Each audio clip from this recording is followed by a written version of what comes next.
office hours. Spoiler alert, it's office hours today. Wow, that was a close one. Yes. Jeez Louise. Why? You can't scare me like that. That's too much. You know, it's spoilerific out there. Beware, spoilers are coming, not to this show, but... Yeah.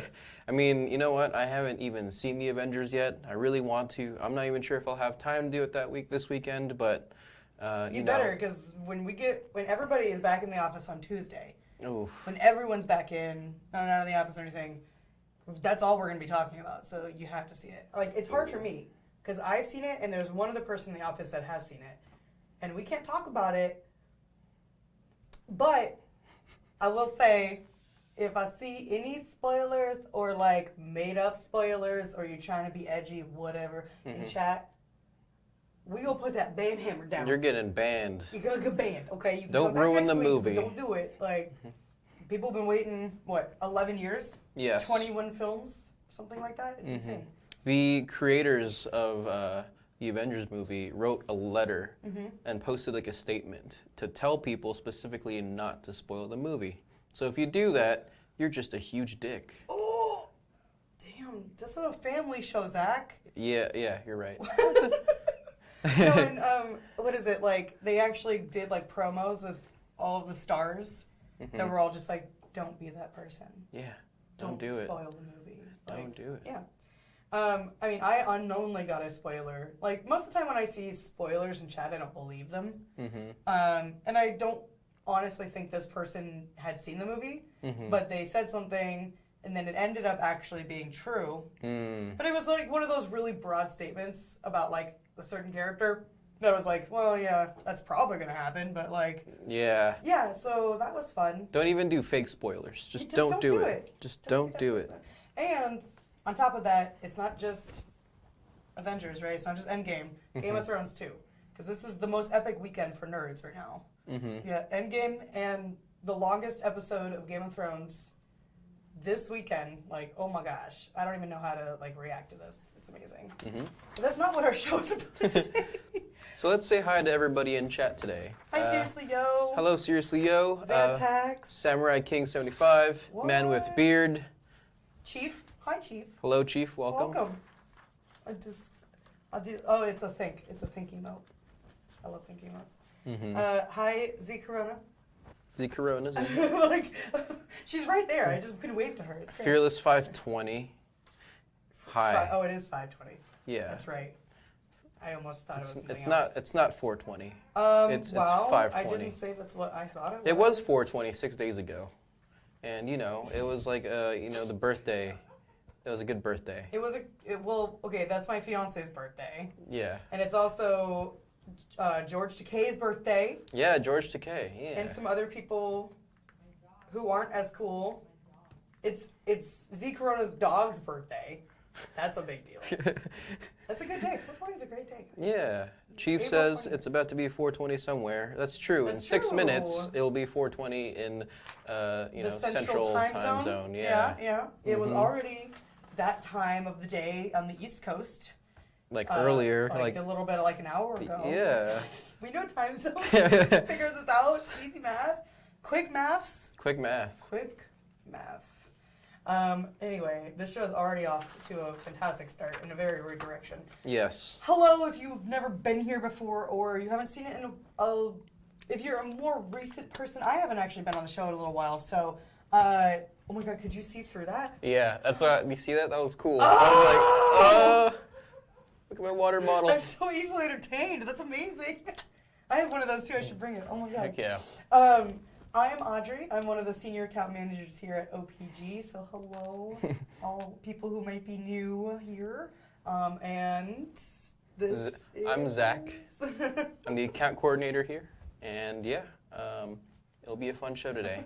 Today we'll be talking about, this will actually be the self-evaluation episode. Well, self-evaluation is super important in life in general, in my opinion. I think you have to, sometimes reflect on yourself and everything like that, but also it's really important when you're in the streaming or content creation business and kind of being able to reflect on how your content is going, how much time you're putting into it, and the benefits that you're getting back from it. So that's kind of what the whole show is about today, is self-evaluating that part of your career. Exactly, yeah. And one of the biggest parts and one of the things you should realize about self-evaluation is, figuring out how to be realistic when you're evaluating yourself and not being too hard on yourself. Or also the opposite of that, not thinking that you're always going to be like in the best direction of, your career, or maybe it's your channel. Any of those things, you need to be realistic about your expectations and how you evaluate yourself to kind of set yourself up for success. It's tough to find that balance. Sometimes you have to, you can't be too hard on yourself, but sometimes you have to you have to push yourself, right? You have to push yourself and do that grind, meet your own expectations. You can't just sit and wait for things to happen. You have to make them happen, right? And evaluating how your content's going and everything like that is a big part of making the dream work. Exactly, yeah. And if you're just starting to stream, and like, let's say, you just popped open your stream one day and like, I don't know, you have 0 viewers, but like maybe 1 or 2 people jump into your chat. Right. What we can do to help self-evaluate yourself for that day is be like, hey, wow, like normally no one would be watching me, but like I had 1 or 2 people, jump in, and they actually stuck around for a bit to talk. You can self-evaluate yourself by saying like, wow, like I made progress compared to, from absolutely nothing. While it's very small progress, everybody starts from, nowhere really. And then they just work their way up. And if you can continue to do that, then you'll eventually see results if you can stay consistent. Right. And just to like preface the whole episode, we're not in the business of we're not in the business of telling you how to grow your channel, anything like that. We are here to give general business advice for content creation and streaming and things like that.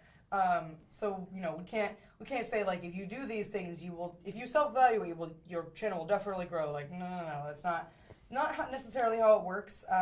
But it can help you realize if you're in the right place, if what you're doing is right for you at the time that you're doing it, and hopefully it can also help you get to a point where you're growing your channel. But yeah, I just want to give everybody like the real. Yeah, the real talk. It's very true. Like if anyone, I would say actually anyone, if there is anyone out there to tell you that they can help you grow your channel, I definitely think that they won't know a thing about it, because there's no real way to do that. It's true. There are a lot of people out there that are like, yeah, if you do this, you're going to grow your channel, but that it doesn't always work for everybody. It's not always the best advice for certain people. They may be like general kind of overarching like good advice, but it may not be right for everyone. You kind of have to self-evaluate to figure out what tips are right for you. Yeah. And like Audrey just said, you have to figure out what's right for you. That's super important, because maybe there are some ways that people have figured out to grow your channel. Like I know some people like to run giveaways, right, on social media to grow their channel. That could be effective for some people, but for others it could be like you just end up inviting a ton of people who don't really tune into your stream, so you're not really growing your channel sometimes. Costing yourself money. There's different ways to do it, and like Audrey said, the best way to do it is to find what works for you and what you can see results from. Yeah. Back to chat for a second. They're all saying that you're an astronaut. Oh yeah. What? Do you know why they say that? I have no clue actually. Also, welcome F4 Felgon. Missing novice. Welcome. Nice. I thought I was going to just ride on your coattails, Audrey. I have no coattails at all to speak of. I ride on other people's coattails. I don't become the boss because I want to be. It just happens. Thank you so much for the host, Frisk. Hi, all hello. Frisks. Frisk folks coming in. This is office hours. Hello. Hello. Hello. Yes. We're office hours. We are run from the OPG OP Group office. We actually manage Frisk, and we have this show running for office every Friday to talk about, just give general advice to streamers, whether it's about streaming content or about their businesses. Yeah, definitely. If you've never heard of OPG before, Online Performers Group, you probably watch some of our clients, including Frisk. But yeah, basically we just help manage the business side of streaming for our clients who are content creators, and they're amazing. So I definitely recommend checking all of our clients out. They're epic. Yes. Hello, Barry. I've never heard of OPG. Please tell me more. I think you have heard of OPG. Barry's actually one of our employees, so yeah.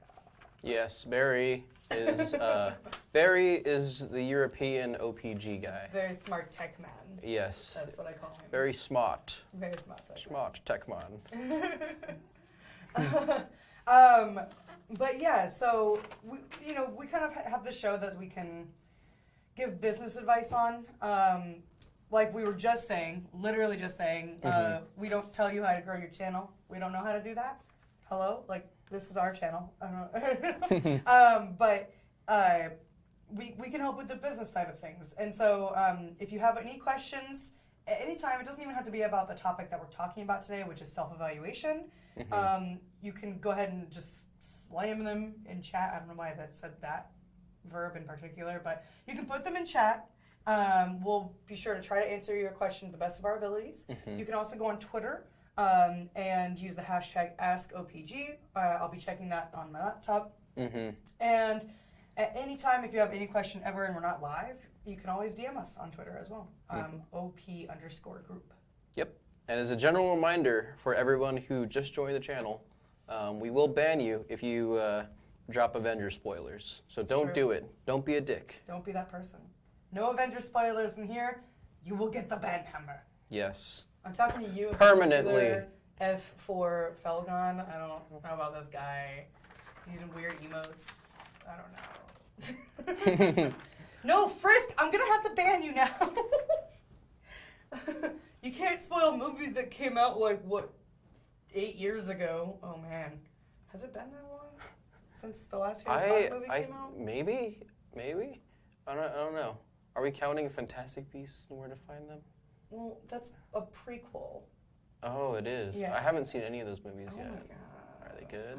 I don't know. Tyler, no spoilers, man. I heard doors in it. That's a spoiler.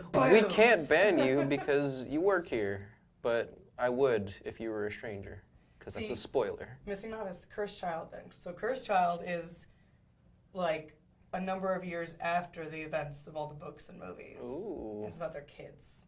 Okay. It's a play.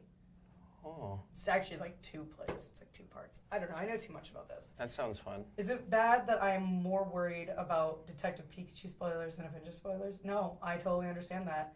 I go to 7-Eleven a lot, and they have started a recent campaign all about Detective Pikachu, and they have all these Pokemon things that you can buy, like Slurpee cups with like the Pokemon on them, and I'm like, oh no, I'm gonna have to buy all of these things now. I don't have the space for this stuff. Stop. When does Pikachu come out again? Not soon enough. Not soon enough? I actually don't know. Let's see. It sounds like a summer movie to me. I bet the internet knows. Detective Pikachu.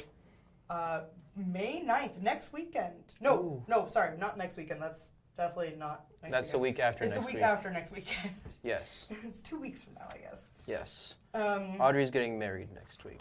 Wow, I wasn't gonna say anything. But she I is. am. Yes. DJ Party Pam is going to be there. It's going to be a fun time. That is legitimately the name of my DJ. DJ Party Pam, so... She's amazing. I love her. She made an entire itinerary for my entire wedding. I didn't have to do anything. Except I had to do everything. Congrats. Thank you so much, Frisk. Yay. May 4th. Not at all a mistake. Is it open bar? I need to know. Yes. Oh. I will give you more details about it later. We don't need to get into it on office hours right now. It's not like all the liquor in the world. I'm actually going to buy a lot of alcohol today. After work, I'm going to buy a lot of alcohol. But yeah, there's going to be booze there. We got a Scottish and an Irish family. We can't not have alcohol. Oh.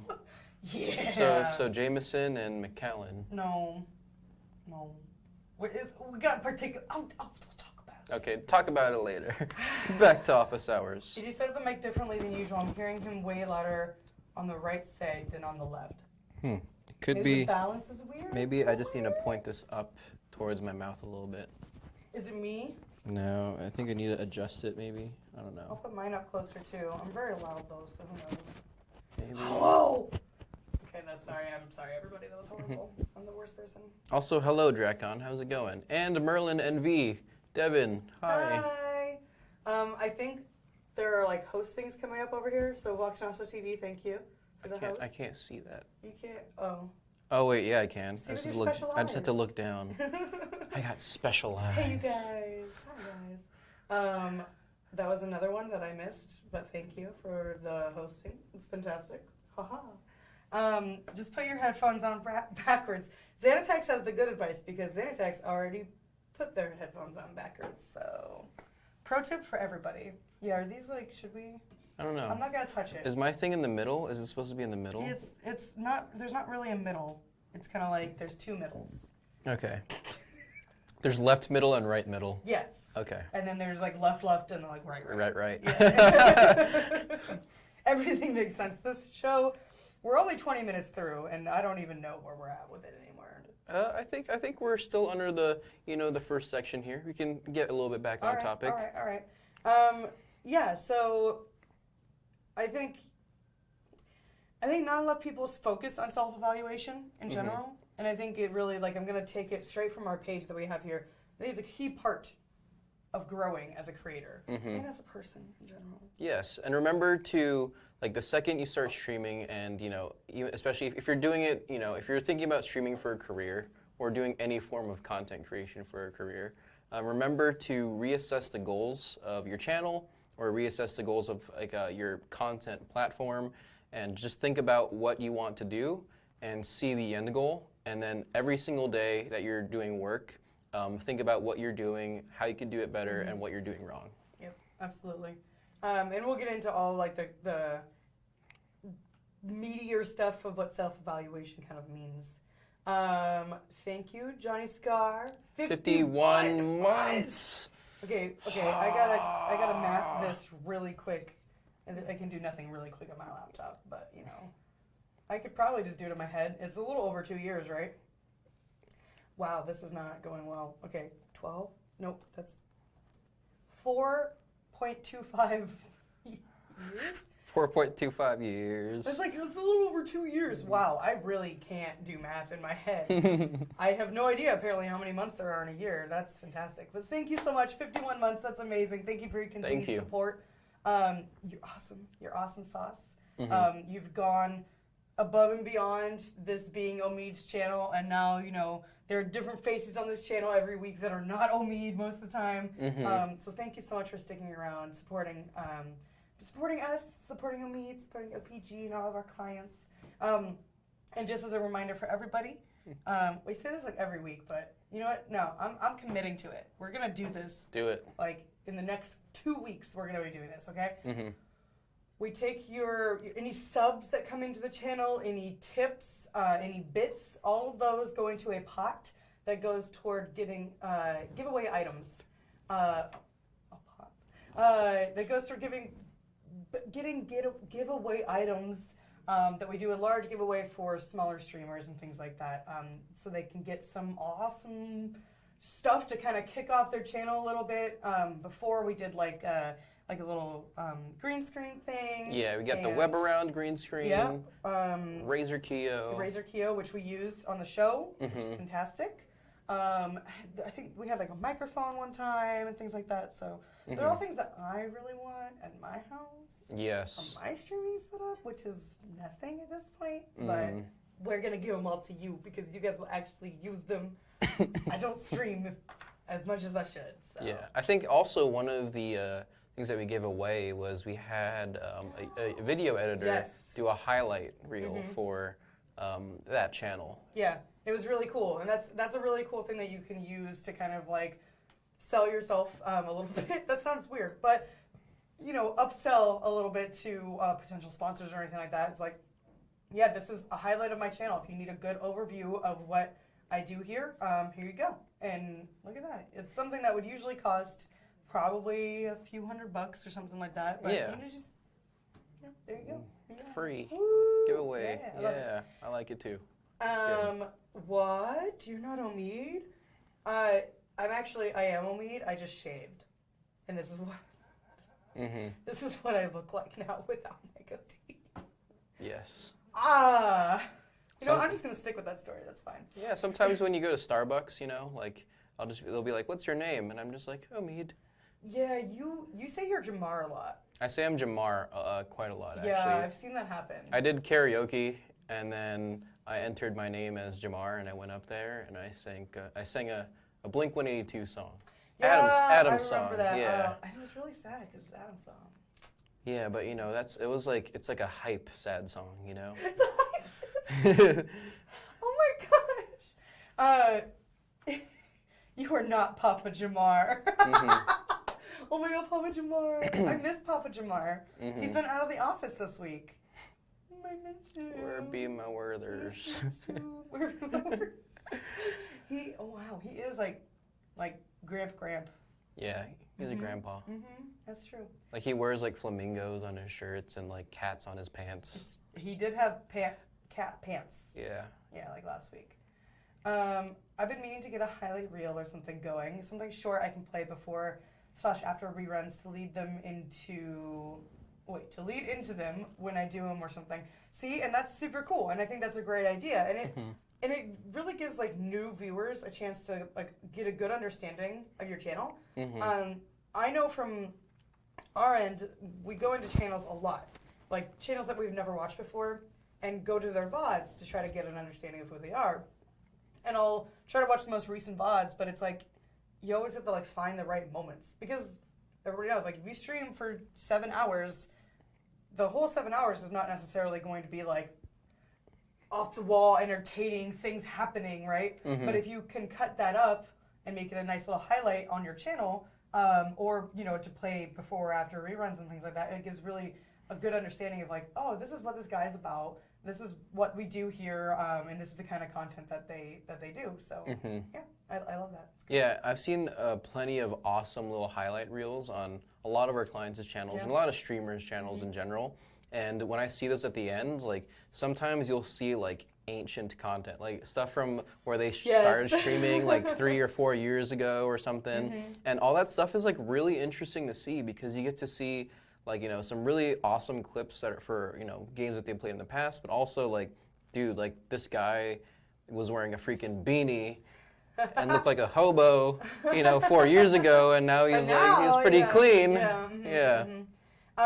And it's actually a really good chance. Like I like the ones that give you a good insight into like I feel like every channel kind of has their own set of memes, right? Like there's inside jokes within a channel, and so it can give you a good like jumping off point watching a highlight video, understanding some of the jokes and inside things on the channel, and then you can just get in the chat and understand what people might be talking about. I like that. That's fun. Are you guys excited to see TC back in San Diego? I can't wait. San Diego's amazing. You're right. San Diego is amazing. Yes. You are right, Johnny Scar. This is the most beautiful city in the world. Best city.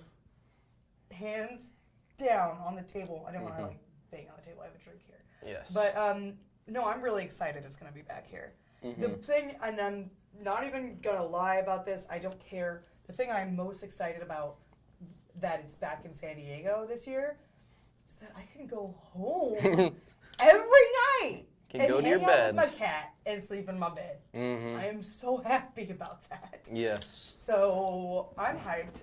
Also, like, it's great because we know all the freaking bomb places around here. Like, I don't go to the gas lamp area that much, but if people are willing to go outside of that area, I'm like, man, I know some really good places. Let's go get some ramen. Let's go do some karaoke. Oh, yeah. Oh, my God. What Audrey is really trying to say is for TwitchCon, party at Audrey's house. Oh, no. Oh, yes. No. Party at Audrey's house. I was going to say no right now. No.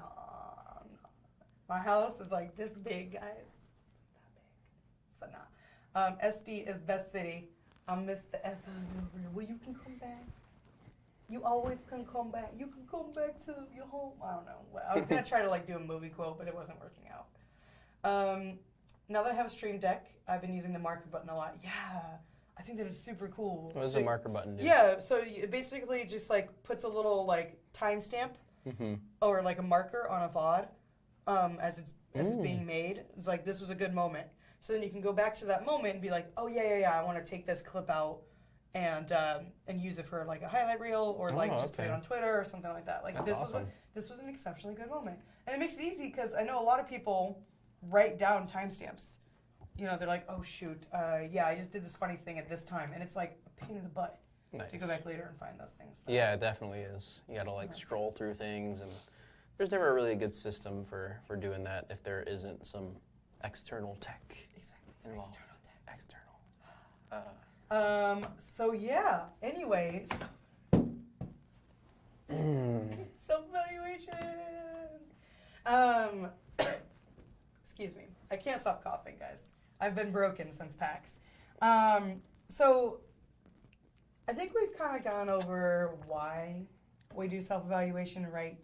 You know, there's a lot of reasons, but really, like, you need to be able to reflect on your channel and what's going on there, and make sure that that what you're doing is right for you and right for your channel and your community. Or if you need to change something up, then you can learn that. You can evaluate and figure that out. So I think we'll jump right into understanding. I overshot it. Understanding your channel. What were you doing? Me? I was doing this. You did. I was in like understanding, you know, like, you know, put this in your brain. Put it in your brain. Figuring it out. You know? That was adorable. So I think a big part of this, and I actually really like what's written down in our little form here, coming to a realization of where your channel fits into the larger streaming ecosystem is key. I think I talk about this like every office hours I'm on, but there are like a couple things, at least two things that I can think of off the top of my head that everybody needs to be thinking about, but they usually aren't thinking about, especially when they're trying to grow their channel or do a little evaluation on their own. And those are timing, so scheduling of your streams, and game choice. Think about it this way. If you are jumping online and you have an average of like 10 people usually that watch you, but you're trying to grow that, right? You're trying to get a bigger audience. And you are like, okay, well, I'm going to jump on and play Apex Legends. How many other people are streaming Apex Legends at that moment? If you're getting on at 4 p.m. Pacific time, Apex Legends. That is a time when a lot of people are online at that time, especially with that game choice, because it's one of the top games on the directories right now on any platform that you're on. So you kind of have to realize, like, okay, where does my stream fit in this whole ecosystem of Twitch or Mixer or Facebook or DLive, wherever you are, Caffeine. Where do I fit in here, and how can I make myself stand out? It's not just like kitschy stuff, you know. Yeah, like diversifying. Yeah, you gotta diversify a little bit. And you know, if you only ever play or stream Apex Legends, then you might end up turning your channel into something that's just like a one game kind of channel. So then when you want to branch out, do other games, you might lose audience members that are only there to watch Apex Legends. You know, that's not to say you aren't entertaining, not at all. But it's just that that's what they wanted to watch, and now you're playing Destiny 2, and they're like, I don't know, that's not my thing. Yeah, part of understanding your channel is also kind of realizing that streaming is a reflection of yourself, like both literally and figuratively. Like you could literally see yourself streaming, right? Like when you have the webcam put on and you have OBS open, or you're just watching your stream in a separate monitor, you can literally see yourself doing all the things that you do on stream. But you also have to remember that it reflects on your personality as well. You know, like how do you diversify yourself other than just game choice and other than just, you know, when do you stream? Right. The other way to diversify yourself is to figure out, like, how can you be yourself and, you know, like, being yourself on stream also allows you to build a community more because they know that they're there for you, and they know why they're showing up to the stream for. It's not because maybe sometimes it's about game choice, and I think that's also a very important thing. But you also want to start building a community so that people come back to watch you and hang out and interact with their fellow community members. And you want to build a healthy community that welcomes in new viewers, right? I think sometimes you can go into a chat and it's just like it could be going crazy, but everything that's being said is just like spam or mean or just not great stuff, and you're like, oh, that's not really where I want to be. So you want to be able to cultivate your own community that is, maybe they're spammy, but they're like really fun, funny, welcoming, and so when a new person comes in, they're just like, hey, and they welcome the person into the community as opposed to it being like a scary experience. You kind of have to figure out, like what kind of channel are you? Right. You may have been streaming for years and may not know the answer to this question. It's kind of like asking, who am I? Like, what kind of person am I? It's a hard question to answer for yourself. Sometimes it might be easier to ask other people, and then that can help you understand your own channel better. Like, okay, when you watch my channel, do you think it's funny? Do you think it's educational? Would you say, what kind of rating does it have? Is it like PG for kids, or is it like R? Like kind of where on the scale of all these different categories is my channel? And if you can ask other people that, it's easier to do a self-evaluation on yourself. Right. Yeah, especially if you're looking to work with like a business or a company or a brand that you really like. Not every single brand wants to work with, like, let's say a rated R channel, because let's say it's like a family-friendly brand, like Disney. I don't know, like Disney Channel, right? Like Disney Channel would most likely not work with, which is really weird because Disney, licenses Marvel, and Marvel puts out rated R stuff like Logan, which is great. But like I'm just saying, like, let's say if you want to work with Disney, right, and you were a streamer, most likely they wouldn't really work with you if you had a rated R channel. But if you had a super family-friendly channel, like, I don't know, like PG maybe, I think at most PG, they would most likely be able to work with you. I think, didn't Disney actually have something on like Disney XD where they had like content creators, like, I think it was like, was it Jacksepticeye or something? I think they had some content creators on. They've had a big focus on YouTube. And that was like kind of a big thing like a year or two ago when there was a lot of controversy on YouTube with, I think, like PewDiePie, possibly, I can't remember. But there was a lot of stuff going on YouTube, and I think they kind of dropped out a lot of the advertising that they did there because they realized they needed to be more careful about the people that they were promoting or sponsoring or even just showing ads on their channels, right? So they are a very picky sponsor, but not all sponsors are super picky like that. And some are even just like, we want the people who are not family friendly. We want the people who are like rated R. In almost every contract you'll see like no excessive cursing or something like that, but they're kind of just like, I understand, like, go for it, Anthony Kongpan, thank you for the host. Thank you for the host, Anthony. Hi, Anthony. But no, there's I think there's a lot of good you can get from actually just figuring out what kind of channel you are. You may just be like, I'm a super casual person and I just want to do my thing and be this person, and I'm random and I like different games all the time. Sometimes I'm in the mood for webcam, sometimes I'm not. Sometimes I talk a lot, sometimes I don't. And if you're all over the board like that, your channel still has an identity. So you just kind of have to figure that out. I mean, like, I know when I stream, I don't talk like... I talk a lot, actually. I was going to say I don't talk a whole bunch. That's a lie. I never don't talk a whole bunch. I talk a lot because I always act like somebody's there. Someone just like, yeah, ha, ha, ha. But I almost never stream with a cam. And the games I stream are super casual, and I just bash on myself almost all the time. I'm just like, doing this thing. I can't even parkour up these stairs. Oh, wow, I'm the worst. first, you know. And so my kind of channel identity is I'm really casual gamer. I don't take things too seriously. I just like to have fun, and I just like to be funny and laugh a lot and laugh with my chat. So that's, you know, I would say I'm a rated R because I don't care about the language I use most of the time. But I think that's just the way my channel is. And so you can kind of talk it through to yourself, like, okay, what do I do a lot? How do I talk? How do I react to things that are happening in chat and in the game?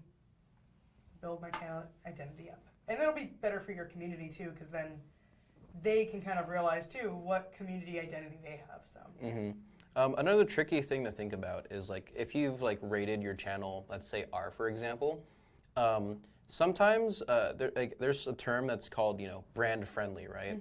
Brand friendly doesn't necessarily mean like if you're a rated R channel, you're brand friendly or you're not brand friendly, right?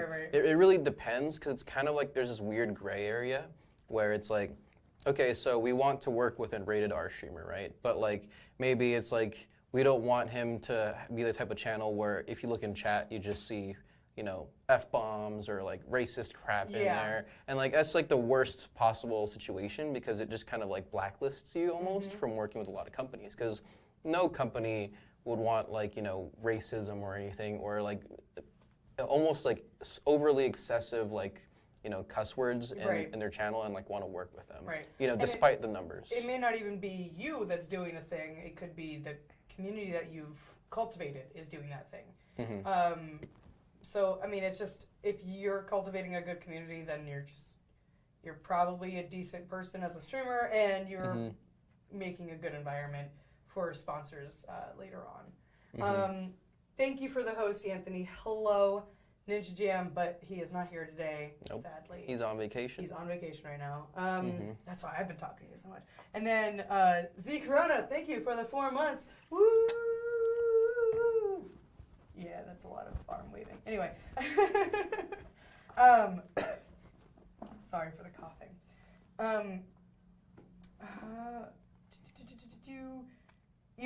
Sometimes you have to think about, if I'm a brand and I'm approaching somebody to work with them, what would I be looking for in a channel to sponsor? And I think this is really one of the more difficult parts about self-evaluation, and I keep saying how hard self-evaluation is. Anyway, I think this is particularly hard, not only because maybe you don't know what it's like to be in a brand's shoes, right? I think a lot of people don't, but it's also like, well, yeah, I would sponsor me, duh.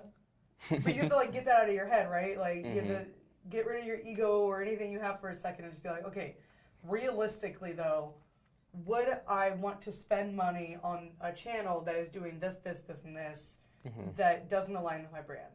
Or would I want to spend money on a channel that's doing this, this, this, and this that absolutely aligns with my brand? Well, yeah, you know, so thinking of your channel kind of like taking an outside view and looking down upon your channel, the realm of your content creation, and being like, would I spend money here? I think that would be helpful for everybody to do that, you know? And if you're in that process of trying to understand your channel as well, and let's say you're starting to get into the point where you're actually looking to work with sponsors because you feel like you've reached that point of your channel where it's that time that, you know, people can actually work with you on, you know, smaller deals and stuff. But at that point, to help understand your channel, start maybe creating little highlight reels of like what you do. And maybe if you've actually worked with anybody before, like let's say if it's like an affiliate program, right, when you were starting out, or any sort of thing, even if it was like, you know, free work, let's say. Like just take anything that you find of yourself doing like really cool stuff when you're doing, you know, brand work on your channel, and create like a highlight reel so that you can present that to sponsors, because they really like that, and they can see, you know, like how brand friendly you really are. And we get that question a lot from different sponsors, especially sponsors that aren't necessarily endemic. And if you don't know these terms, I will briefly explain them. There's endemic and then there's non-endemic. Here's my small bit of training. This is a little bit of the account manager training for you. So an endemic thing, an endemic brand is something that is it makes sense in this world, right? It's a video game brand, so probably a game itself, or peripherals for gaming, or like a PC, headset, mouse, keyboard, that kind of thing. Like a streaming platform, game sellers, key sellers, chairs, like that kind of thing that all makes sense in this world. Everything video game related. Yeah, exactly. Yeah. And then there's non-endemic, which my best example is beverages. Beverages are non-endemic. This is non-endemic. Red Bull, Madrinas, things like that. Like, although they may be heavily invested and known within the gaming world, and this includes like Mountain Dew, I think just has a new thing that they came out with. Yeah. They may be heavily vested in the gaming world, but they're not a gaming brand, right? So that's non-endemic. And especially those sponsors, in particular, those non-endemic ones, are like, can you show us an example of somebody doing a lot of non-endemic stuff? Because like, while they may be very good at selling a game, who knows how good they are at selling a watch, right? It's totally different, right? It's a different world altogether. So, hello, Classy Packs. Hello, Classy Packs. I really Welcome. like that emote.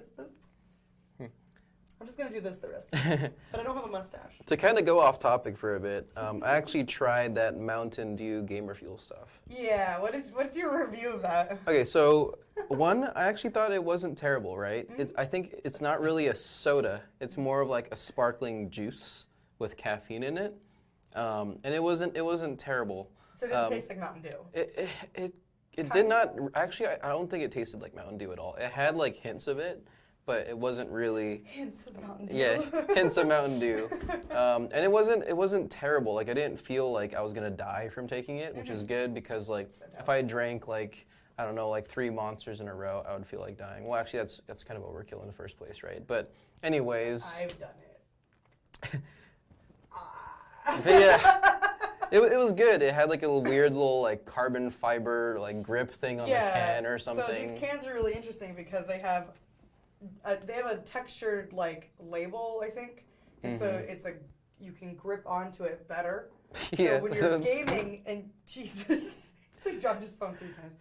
When you're gaming and you got sweaty hands because you're gaming, then you won't drop your can. Yeah, it won't slip out of your hand. Yeah. Do mice and keyboards count as endemic? Not games, but we all use them. I do consider them endemic. Yes. Especially because most of the time the ones that are working in this space are gaming-related mice or gaming keyboards. Like there's Corsair, Logitech G. Those brands, those are the ones that are working in this space. So obviously, like you wouldn't be using like a Amazon Basics keyboard and sponsored by Amazon Basics, you know, for your gaming keyboard, right? Yeah. So Razer, duh. Yes. Yeah, by gamers for gamers, right? Yeah, That's their motto. I guess I build PCs from time to time. Logitech makes great low-cost mice and keyboards, very relatable. See?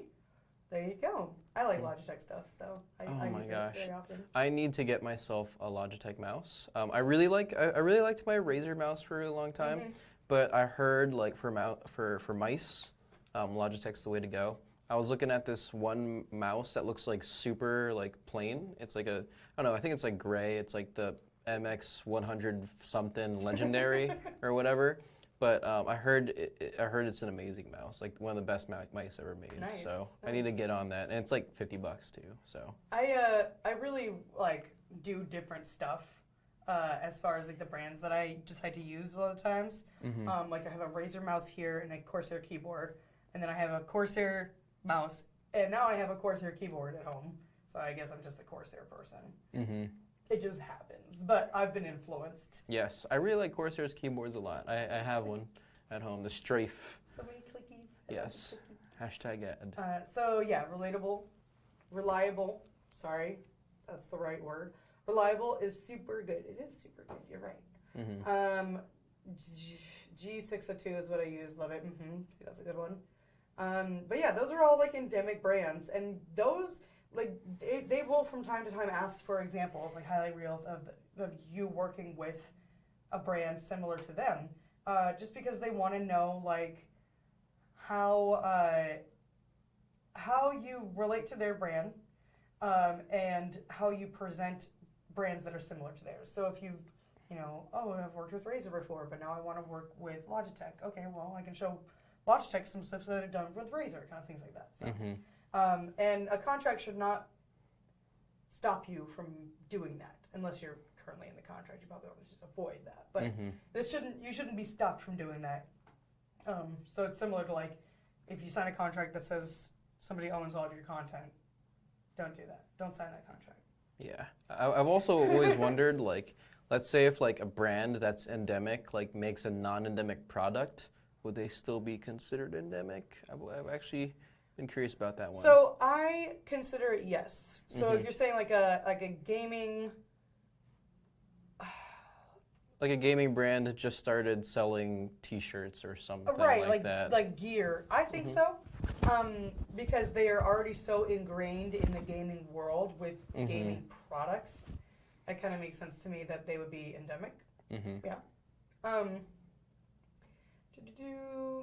Logitech Basic mice are $15. This lasts like 4 years. Yeah, they do last like forever. Yeah, and to kind of circle back on my question too, like, would it also happen the other way around?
Hi, everybody. Hello, can you guys hear me? Welcome back. Yeah, we can see the little mic thing is working. It's working. Cool. We did Awesome. it. Audrey and Yes. Zac. And it wasn't Duracell, by the way. It was Energizer. Wow. Brought to you by the Energizer Bunny. Oh, well, that's the good ones. Yeah, the ones that we had were like basic. Yeah, literally Amazon Basics. Yeah. So they don't last like super long. Nope. But we had to just replace the batteries. We have these little like mic packs, and then mics right here, the lavs, and so when the batteries run out, they get very loud in producer Adri's ears, and almost killed her, I think. So but we're good. We did it. We made it through, chat. Everything is good. It keeps going and going and going. Fun fact about Audrey, this person right here. I used to love the Energizer Bunny. Oh yeah. When I was a kid. I don't know Heck why. yeah. My Christmas stocking for years was the Energizer Bunny with his little drum. Anyway. Yeah, my boxing coach when I was like in high school, he would definitely tell me to be like the Energizer Bunny and just keep on going and going and going. The Energizer Bunny is like super motivational, man. He just doesn't stop. He just keeps on going. See, it's inspirational, but also like maybe he should take a vacation sometimes. Oh yeah, work-life balance. Yeah, work-life balance. Hey. Yeah. Anyway, that was okay. Nice little side tangent there. Good stuff. Okay, he wears the shades too. Yeah, he's a cool guy. He's a cool dude. Super cool guy. But yeah, I think we talked a little bit about brands and making sure that your channel aligns with the brands that you want to work with. I am a big proponent of like play the games you want to play and be the channel you want to be. But realistically, if you're looking to do this as a career, then those are things you have to think about. Is your game choice, your schedule timing, what times work best for you, why or why not, all that kind of stuff. Check a look. Oh my god, I forgot about that. Yeah, this is actually really cool. If you guys haven't seen, where's chat? I think it's over here. If you guys haven't seen any of this stuff, we did some stuff with CNBC and the New Yorker, and we also did a Reddit MA. I think we've done 2 at this point. Check all those out. You can find out more about OPG and the beautiful people that are here. That's not me. But you can also check out, like Nightbot just said, a full list of all of our OPG clients at that link. Anyway, I keep pointing Thanks, the wrong Nightbot. direction. So yeah, thank you everybody for dealing with our little technical difficulties. We got it. At least the show is live this week. I'm happy about that. So yeah, we did it. Check a look. I have read a few. It's so awesome. Thank you. All right. I think we're ready to move on. Yes, to the next moving on topic. to our next topic. We've kind of covered a little bit of this already, but we'll be talking about evaluating your content. Yes. So, the content that you create as a streamer, it goes far beyond what you play. Anything you might be playing. It goes along with the community you're building, the kind of stream identity you have, which hopefully you have figured out at this stage, right? Whether you're like educational or whether you are comedy, whatever it may be. And maybe you aren't a gaming stream.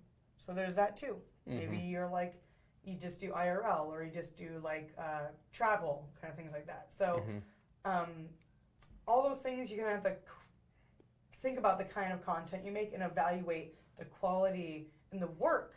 I think this is really important, the work that you put into that content. Yeah. It feels like, what do you think, Zach? Like, if I am a streamer and I'm spending 120 hours out of my week, which is, That's a a lot. That's a lot of That's hours. a lot of hours. I would say you should take a break. Okay, if I'm spending 80 hours of my week working on my content and I consistently get 5 viewers on my streams, does it seem worth it to you? If you're consistently getting 5 viewers working that much, I don't think it's worth it. I would say at that point you would have to figure out like what you can do to do a little bit differently, especially if you're putting that much time into your work and you're only you've basically seen like stagnant growth. There's no real number of how long that will take to figure out what you can do for your channel. It's more so like you have you can brainstorm basically. One of my tips that I would give for this is maybe get a whiteboard and then maybe just get like a brainstorm together, get a brainstorm for your channel and be like, let's do like week 1, let's do this week, we're going to do this type of content. Here's some things that are trending right now. RP is trending right now, so maybe we could do an RP stream. Right. What game just recently came out? Days Gone just came out. Maybe we can do a Days Gone stream. Or, maybe there's this other holiday that's coming up. Halloween is coming up. Let's maybe do a Halloween stream, I said that yesterday. I was like, guys, it's going to be Halloween soon in 6 months. And everybody was like, stop it. And I was like, but guys, it's only 6 months away. It's going to happen real fast. I'm excited, okay? I forgot it was April today. I thought it was still January. But yeah. Hi, Druid's Fire. Hello.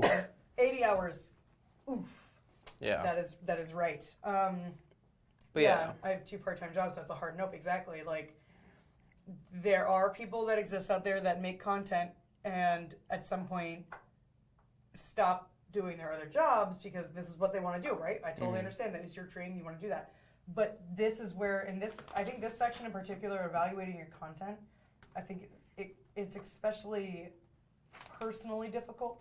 Not like it's hard to understand, this and this, but it's like, this is where you can come with the real, like, hard facts of your life. you get into like, is this viable for me? Should I have another job? Should I be streaming anymore? Like, they're hard questions to ask yourself and hard realities to come to, but I think they're really important because overall, like, it's about your happiness and your ability to live, pay the bills, pay rent. If you can't do those things, then we have to evaluate that, right? You have to think about, why can't I do those things? Yeah, and maybe like take little shots at working on your channel if you're working another full-time job. Do like set yourself a maximum of how long you take evaluating your channel and working on producing content, and try and minimize that time and make the most out of it as much as possible. Yep. Also, Druid's Fire, thank you for the 60-month sub. I see your 80 hours and I raised you 60 months. I like that message. Whoa. This is crazy. We had Johnny Scar in here earlier, 51 months. Now we got Druid's Fire with 60 months.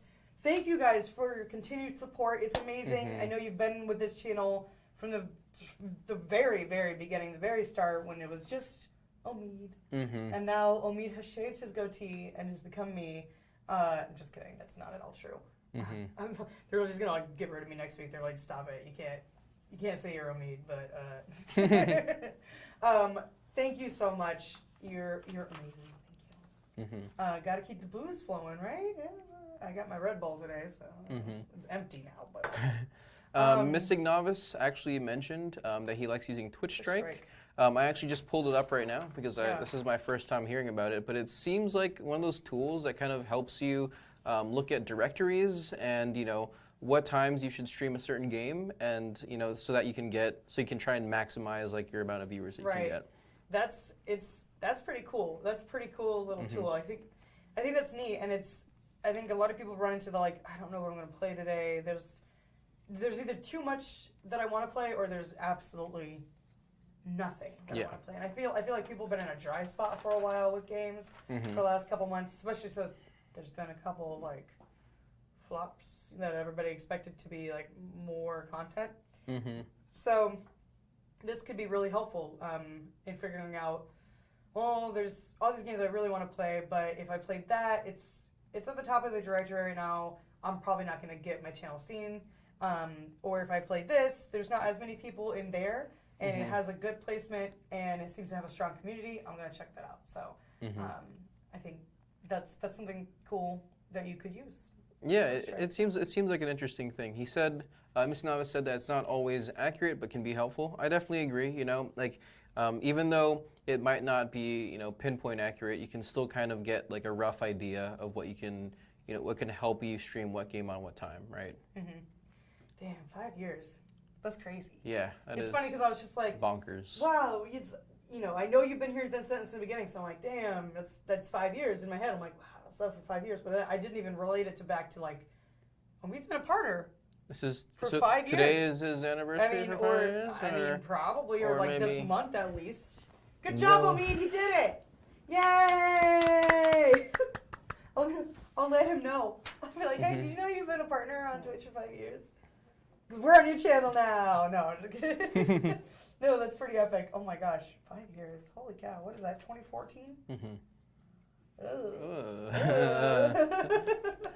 Minda says, might start doing RL stuff since games have been dry for me lately. Yeah, and that's, like being able to see that is, very important because you can kind of figure out like not only what might be interesting and new for your channel, but it also kind of keeps you out of like monotony. If you get, kind of dry and bored of streaming games lately, you can figure out there's plenty of other things you can do on stream. I do know that setting up IRL streams can be a little bit tougher because there's IRL streaming from your home and just maybe doing like a talk show like this, or maybe just doing a cooking stream, which can be very difficult, I've heard. Well, you have a lot of stuff you have to set up for that. Yeah. There's a lot of setup. Yeah. And then there's like the whole actual like IRL like go outside with a streaming backpack, which I feel like hasn't 100% been figured out yet. Yeah. I mean, like, I know for me, like I did something like that recently. I was not the person streaming, but I was the person wearing the backpack.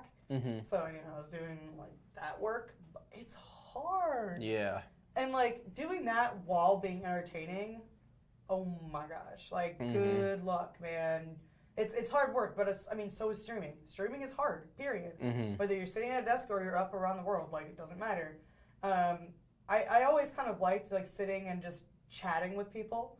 And I think if you have the audience members there that will chat back with you, it's super easy, right? You're just having a conversation. That's all it is. So I think that's really cool. Those are your intentions. Says, just got it. This is a channel self-evaluation. Okay, thought it was more personal in nature. I mean, I was saying earlier, like, I think an essential part of living and being a human being, especially a decent one, is like doing personal evaluation on yourself, right? And while we are talking about channel self-evaluation, it all kind of ties in together, right? You're right, exactly. Kind of reflecting on yourself, reflecting on the things that you're doing in life, the directions you're going. It's just like figuring out the identity of your channel. What's your identity? Yeah. And it can be very personal, especially in this evaluating your content section. It's very like, okay, is this right? Is this the right direction for me? Am I doing the right thing? Yeah, I mean, 100%, like, your channel is you, right? Like Audrey said, and I think I said previously earlier, is like your stream and your content creation, if you're involved in it, it's a reflection of yourself, right?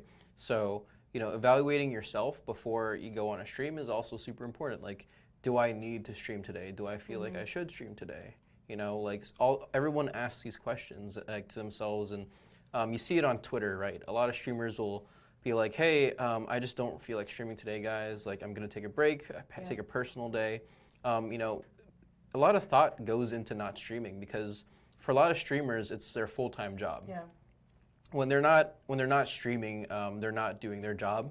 So when they take a personal day for themselves, they have to determine, like, hey, should I not stream today and miss, like, a day of work? Right. Or should I not take the next 3 days off? I really need a vacation, but should I not take the 3 days off because I'm going to be missing on, I'm going to be missing out, hanging out with my chat. Right. My numbers might go down, my subs might go down. Right. So, while we are talking about channel self-evaluation with, Twitch streaming and the nature of it, it just seems like those two are very tightly knit. Yeah, I mean, we talk about it all the time, right? Like, work-life balance is extremely important.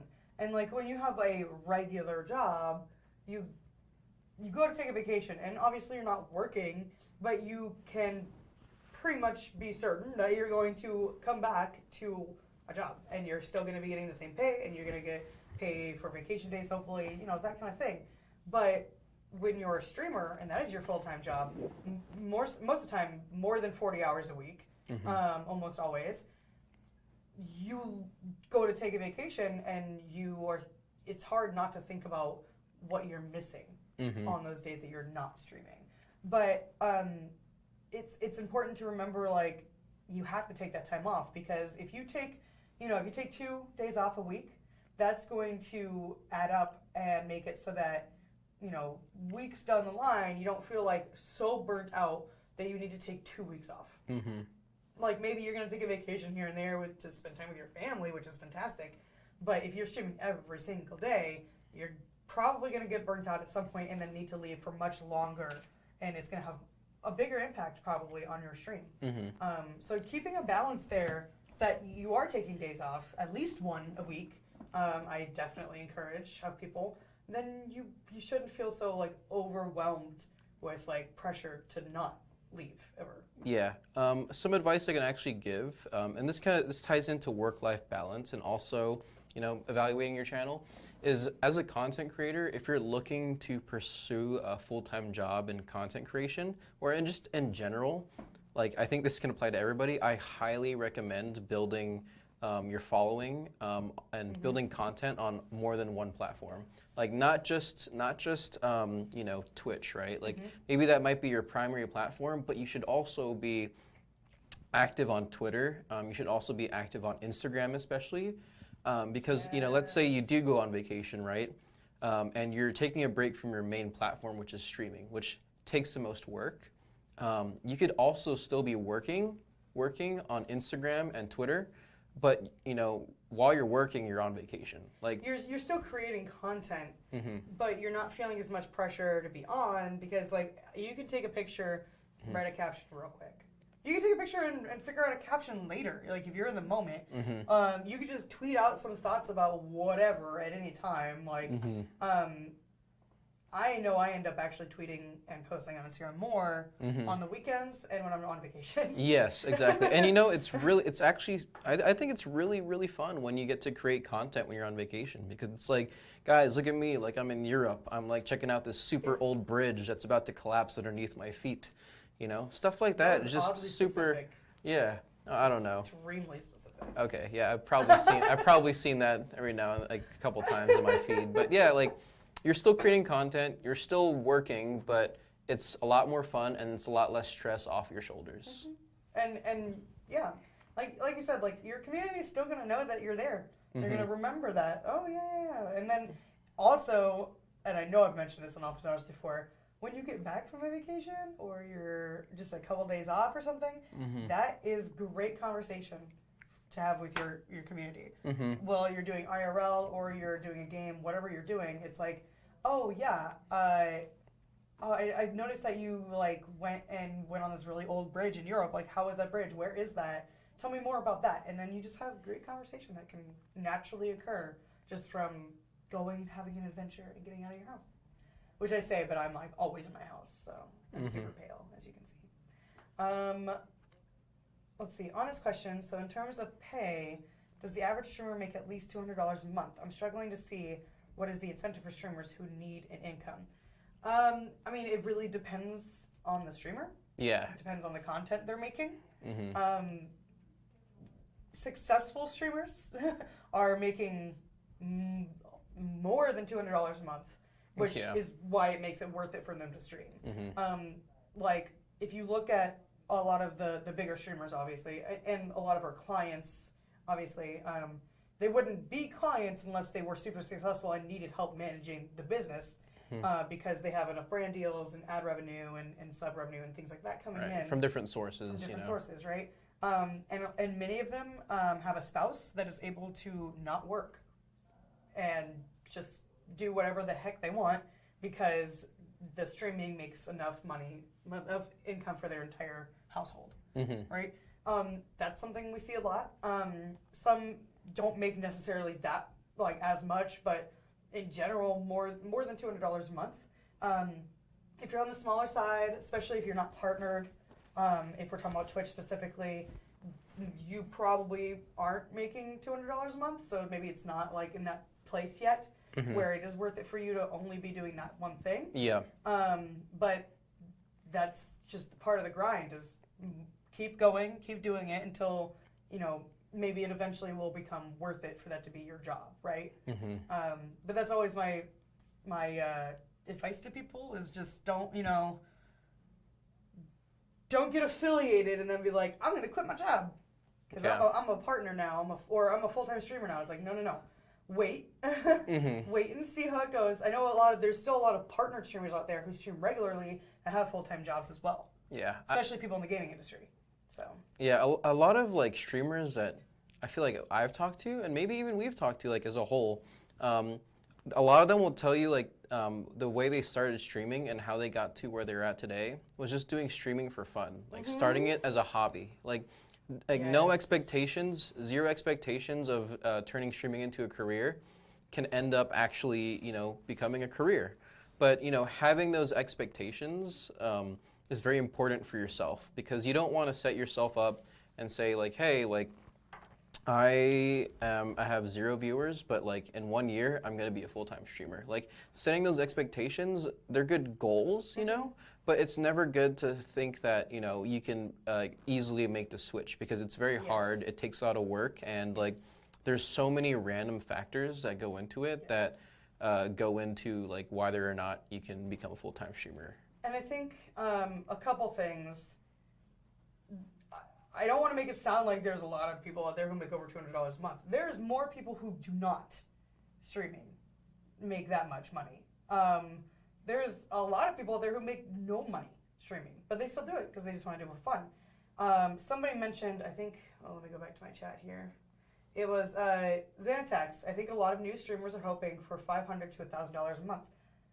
I absolutely agree. A lot of people come into streaming now because they're like, oh, look, Ninja makes a bunch of money. I can do that. It's just playing video games. But I think we all know that's not how it actually is, right? So you have to self-evaluate. You have to reflect on that and be like, okay, well, obviously that's not something that is going to happen right away. I cannot rely on this to be my main income right now. Maybe someday that's the dream, but don't have that as your focus. To me, if you are getting into streaming just to make money, you're probably going to be severely disappointed. And like, I don't want to sound mean. This sounds hella mean, but like, it's not realistic at all. Like to think that you're going to start streaming and just boom, be a success, make a bunch of money. It does happen with some people. They get very lucky.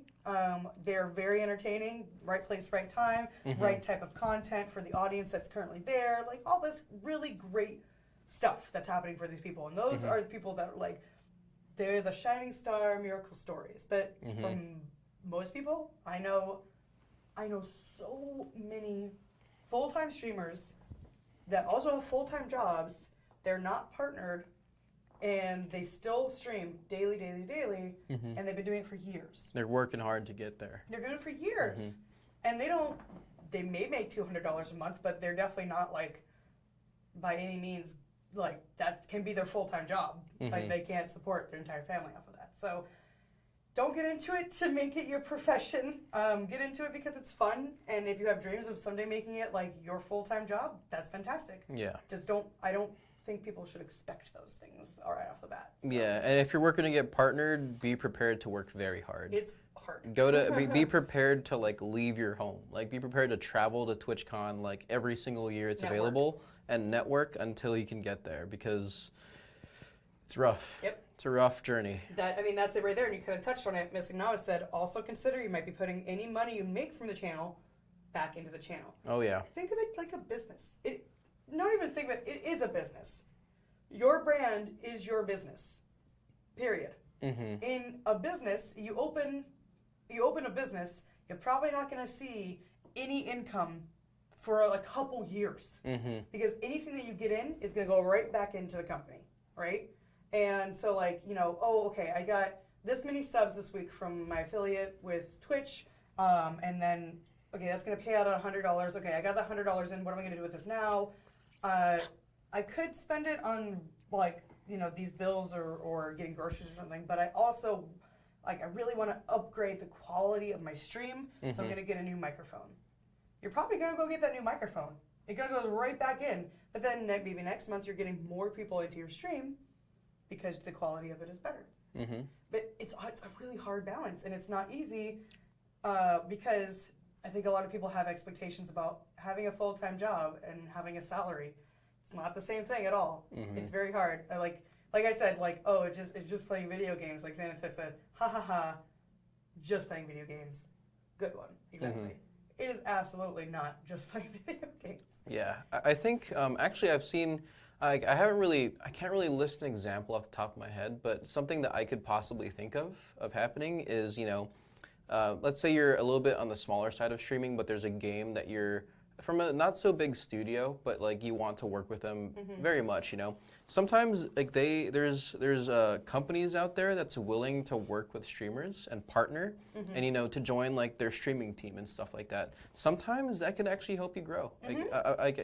There's cases of that actually happening. Yeah. There's cases of people actually growing from follow communities, right. And that might not work for everybody. Sometimes people think it's, an artificial way of growing, but sometimes people actually make it out of those teams, Yeah. There's plenty of ways out there for you to work yourself really hard and grow, but you just have to figure out what works. Yep. And once you figure out what works, then you can start thinking about what's next, I really like some of the things being said in chat right now. Ben earlier, also hi Ben, I don't think we've said hi to you, said, what is a big trap is that thinking that if you get hosted twice and think your channel's successful. Absolutely. It's like, okay, you've gotten up to, this amount of viewers, you've gotten above that amount of viewers. It's very exciting. You got hosted by a couple channels. You have a lot of people in your chat. Things are going crazy. It is epically exciting. Like, I've been there. It is so, like, oh my gosh, there's so much going on. This is fantastic. But the thing you need to be thinking about is, how am I going to retain these people? How am I going to make it so they don't want to leave? Am I going to talk to them for a really long time? Am I going to continue playing this game and talk to them? Like, how are you going to do that live in the moment and get them to hit that follow button and hopefully come back? That's the big part of it, is get them to come back. How are you going to do that? Yeah. And those are hopefully things that you can think of ahead of time. I think some people might be like, well, I don't want to like be big-headed and think like, oh, if I get hosted and get this many people in my chat, what am I going to do? Why not think about that ahead of time? If it happens, then you're at least prepared, right? And you're not just like, which I've seen happen like so many times. People had like 5 viewers and then they get shot up to like 500, and they're like, don't know what to do because all of a sudden it's a lot more eyes on you. So I think it's fine to think about that kind of stuff ahead of time. And then what Missing Novice said really up here is really nice. I've absolutely spent, wait, it's another one. It's paid out in fun, and that's all that matters in the end. Yes. Very true. Very true. Have fun doing what you're doing, and you do you, boo-boo. Have fun. Just if you don't have an expectation that you're going to make a career out of this and make all the money in the world, you're not going to be disappointed. You're just going to have fun. Also, hello, Big Cheese. Welcome, Big Cheese. man. Big Cheese, like, I think I've said this every time that I've met him or seen him in chat. He needs to teach me his Tetris skills. Oh, yeah. I've seen some amazing things, like amazing things, and every time I'm just like, oh my god, why? I can't do it. He also needs to teach me how to play Smash. He's just generally really good at He games. needs to teach all of us how to play games. Yeah. Play games. Pro gamer. My laptop is dead, so I'm just going to close it. Does anyone here play War Thunder? No. No worries. There is some audience, but it's guaranteed fun if I open up the API and start coding some fun stuff live. That's cool. Coding live? That's hella cool. I love that kind of stuff. I love those techie things. Like, Kit Boga does a lot of like coding streams and stuff like that. Oh, I love that. I don't understand any of it, but it's fantastic. I love it. Yeah. So maybe someday I'll understand. I think Sir Slaw also shows off some of his really cool stuff that he does on Twitter and on stream.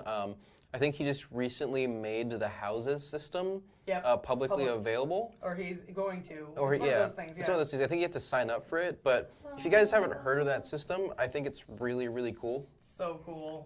It's like literally, it puts your channel, like it divides your channel kind of, but like in a good way, in like a fun, gaming way. Yeah. But it lets you like set up 3 houses for your channel. I think on his channel, it's like, you know, he has like a Harry Potter fan base channel, a Game of Thrones fan base channel, and then a Lord of the Rings fan base channel, and then they all make points for each other. But yeah, that's another really cool thing that, you know, could definitely help you, you know? Yeah, I mean, just what do you do? What do you do when you want to have a good time? Is it playing video games? Great, play some video games on stream. Is it coding?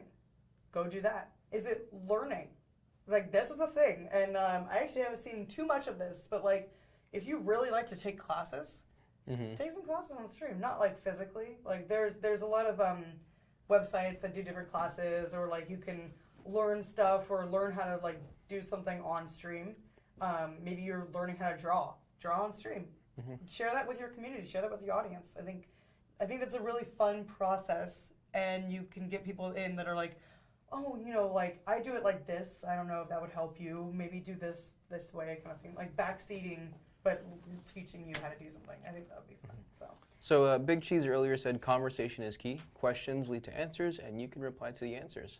That's actually a great way to look at another great way to look at self-evaluation is like being able to talk to yourself, you know, and like think about like just interview yourself, right? Yeah. Like whether you're looking in a mirror or you're just talking to yourself, just think about what are you doing, and like, you know, ask yourself questions and reply to them. Because you can actually, it's more so like a self-awareness thing, right? You have to be aware of like what you're doing and the content you're creating, and figure out ways to answer your own questions and on how you can possibly be doing things better. Right. Like, if you were asking somebody about your channel, what questions would you ask them?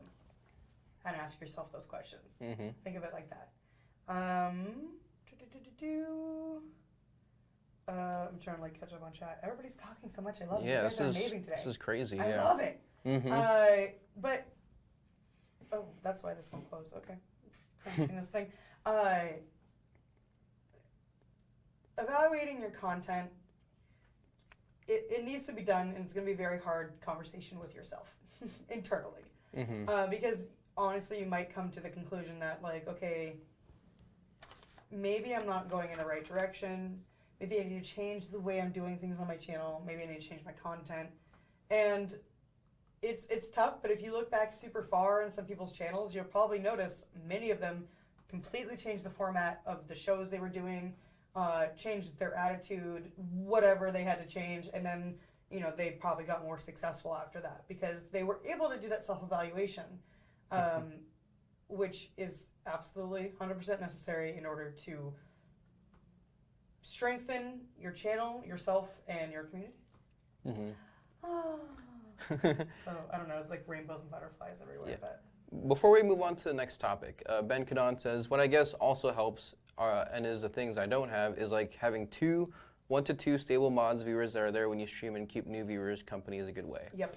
Yeah, you know, like mods are super important because, you know, when you're running a stream and you're focused on gaming and you're focused on talking to your audience, they're there to have your backs when things go south with chat, you know, like, or maybe they just need to help educate people in your chat about the content.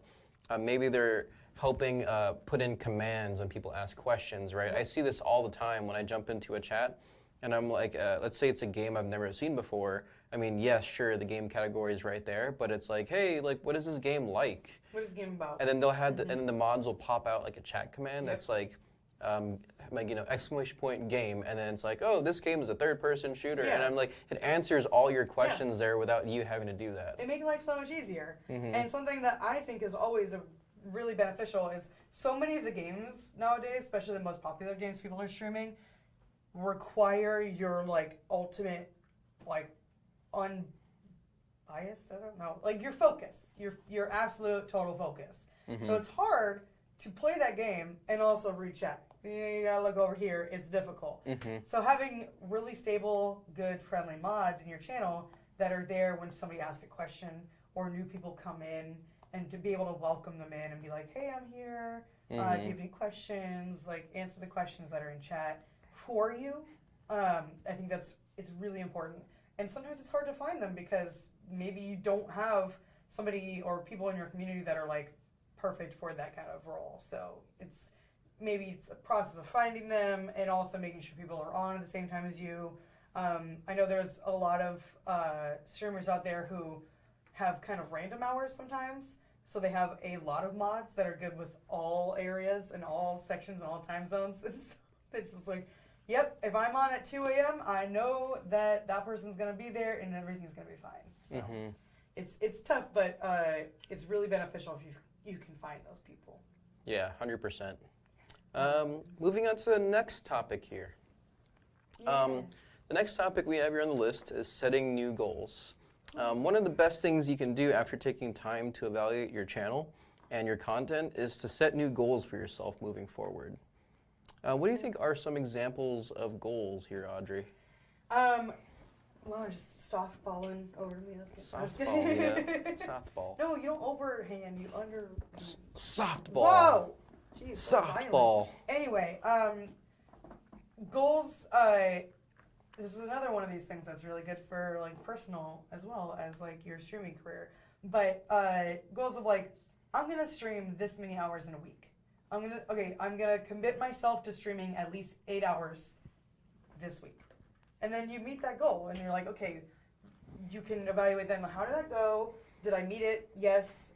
Was it a strain? Was it difficult to meet that goal?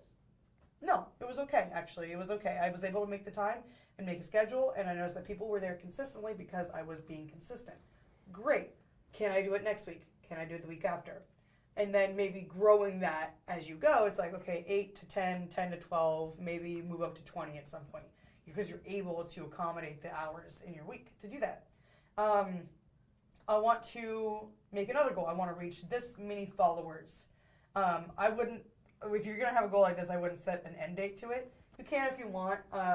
probably like something like a month or 2 months, not like next week I'm gonna meet 60,000 followers. Like, okay, whoa, calm down. But it's good to have those goals in mind, because then if you don't reach them, or if you do reach them, you can evaluate how it was getting to those goals, and if it was really hard, why was it really hard? And if you're like having trouble gaining followers, you can see like, okay, what's my game choices? What's my schedule like? What is my viewership like? Where's the disconnect? Why am I not gaining the followers? Do I need to do something else? So, I'm going to raise twice as much money for St. Jude this year as I did last year, or preferably 5 times as much. I like that a lot. I like goals like that. It's like, I'm going to raise 2 to 5 times as much as I did last year for St. Jude. I mean, I love charity goals in the first place, especially for St. Jude. I love St. Jude. Did you hear about the Bubble Boy thing? No, I didn't. They found like a cure for like the Bubble Boy thing. Really? Yeah, so kids that have like where they can't go outside, they can't be in like unsterilized environments, things like that, they found a cure for that. That's awesome. It's amazing. Keep supporting St. Jude. Like, stay on it. Yes. Oh my God. So like having a goal like that, it's like, okay, double the amount, but if we go over that, then at least 5 times would be fantastic. You know, realistic goals is key, and I think I kind of said this with the follower thing. You have to set realistic goals for yourself, because if you're like, I am at 80 followers now, I want to be at 10,000 in a month. That's not a very realistic goal. If I'm at 800 now, I want to be at 1,000 in a month. That's more realistic. That's only 200 instead of 12. I don't know math. Whatever. It's 200 instead of like 12,000. I think. Yeah, its litany sets themselves a goal for, you know, setting a month-to-month improvement on average concurrent viewers, which is really good, you know, because it's something that you can track easily, like every month.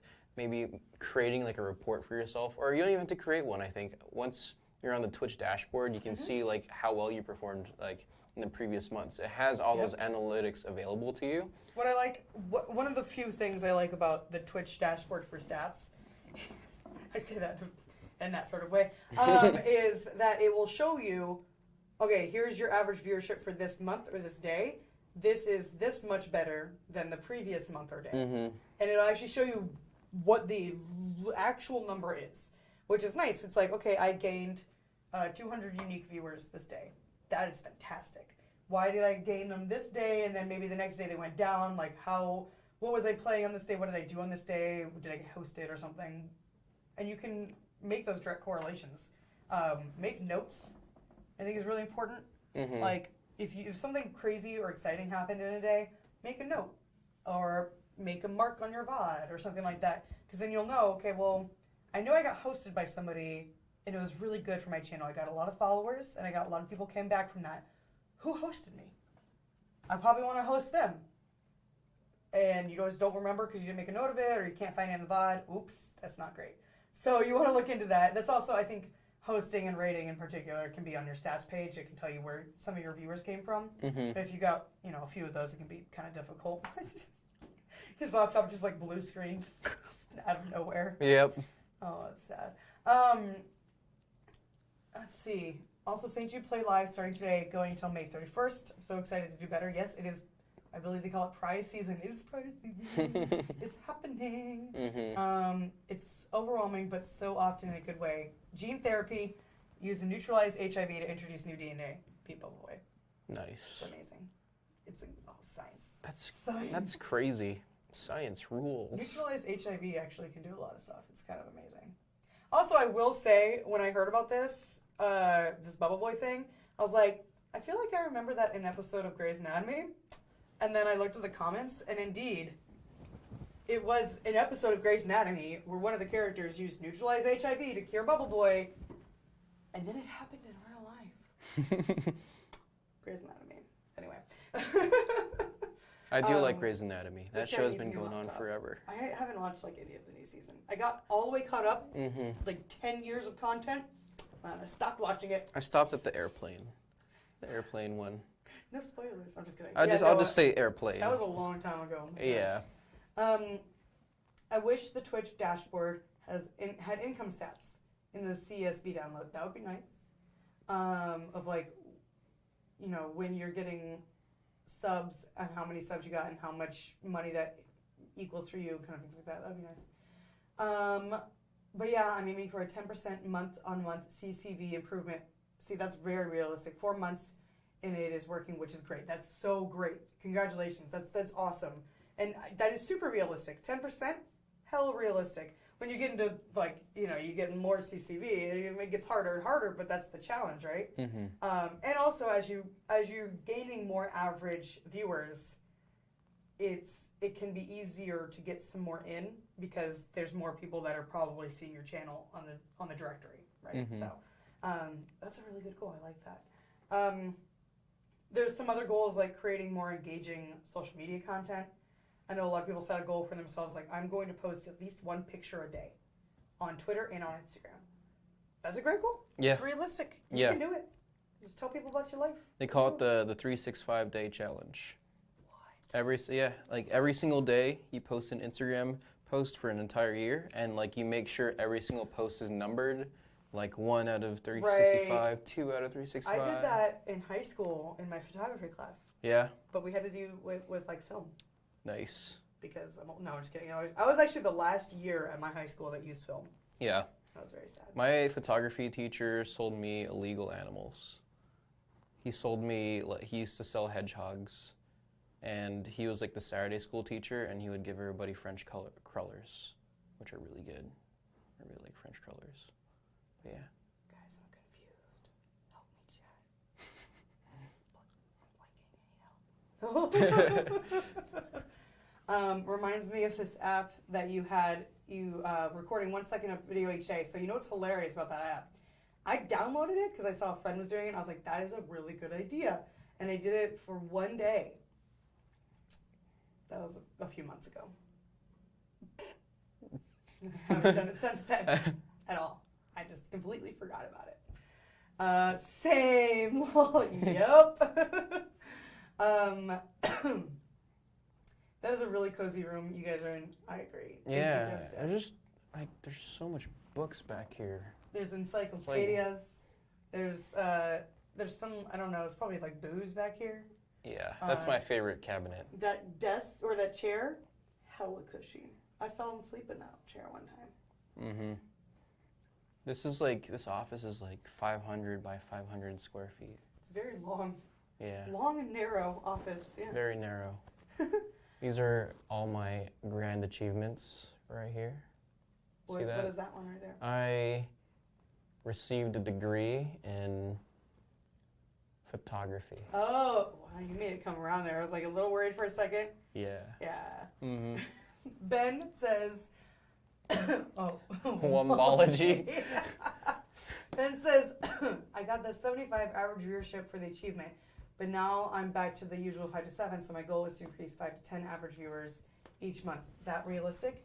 That's about, okay, so you have 5 to 7 now and you want to gain 5 to 10. So say you have 5, if we're going low end, and you want to gain 5, that's 50% gain, right? Mm-hmm. So while, you're at the smaller stages, I think that is probably realistic, but maybe, try to go by 2 to 5%, it scales better. Mm-hmm. Exactly. Because that's a 50% gain, but you could do, actually 5 to 5, that's 100%. I really need to stop doing math on stream. Don't do math on stream. What am I doing? This is like the 5th time You're today. doing math on stream. Don't do it. Don't do math on stream. That would be like you're doubling your stuff that's 100%. Oh my god, I can't even. Let chat do the math. Yeah, like maybe 40 to 50% gain would be more realistic. 2 to 5% is probably real low because that's not even like a full person at that point. I don't think it's like a half person. So I think if you, it's like okay, this month I'm going to gain 3 CCV or 3 plus 3 to my average. That's pretty realistic. And then you can grow that over time. To if it's like really easy to meet that goal, grow the goal, make it bigger. Mm-hmm. Friends, hi, Kaya. Hello, I'm Kryak. Surley, hello, welcome. Surly. I don't know. I think that's, I don't know, whatever. Oh no. Need help. Stalker. Surly. I definitely have a few people on Twitch that like are in every chat that I'm in like all the time, and I'm like, "What are you doing here, Grant?" It's always Grant. I don't know if anybody in the chat knows Grant, but it's always Grant. Anyway, and allow for a sort of min-maxing bounding because it's always bouncing around. Exactly. Because it's really back and forth. No, there's what was the thing I was gonna say? There was when I got to affiliate. So like when you get affiliate, it automatically gives you affiliate when you reach those milestones, right? And I was streaming when it happened, and so it was like all of a sudden like, oh, you're affiliate now. I'm like, ah, so that's great. I had to fill out the paperwork and stuff, but I got to the milestone that I need to get to. And what was funny about that is when you get affiliate, I think you need 3 average viewers across your streams that you have in like 8 or something in a month and so many in a week or whatever.